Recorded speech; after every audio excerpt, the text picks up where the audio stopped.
Raymond Bosslongton och 8. Ester Ingrid nummer 2. Och så igen i Heiversingren och armen också jauner. Tar lite av halvon Ester Ingrid.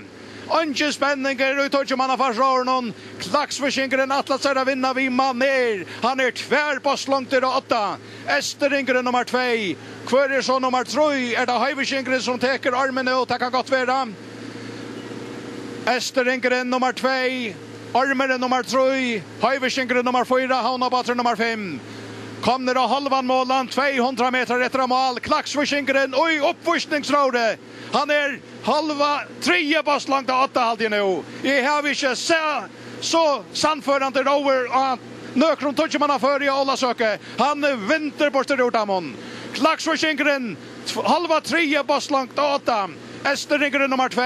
Armen nummer 3. Heiversingren nummer 4. Havnabatren nummer 5. 100 meter efter mål. Och Klaxforsingren renner fra dem. Han är trötja Bosslongton 8. Hetta sucha vid nästan altrarna och söka.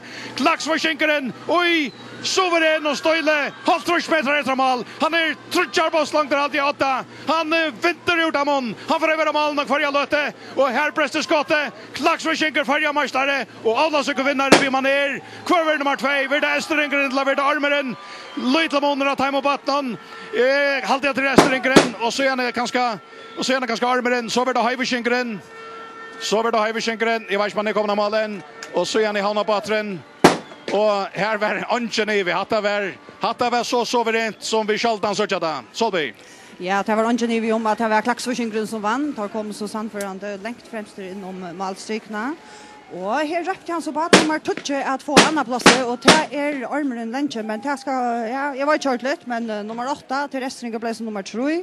Och Heiversingren nummer 4 och Havnabatren nummer 5. Men jag vet inte att vi tog någon nummer av lite.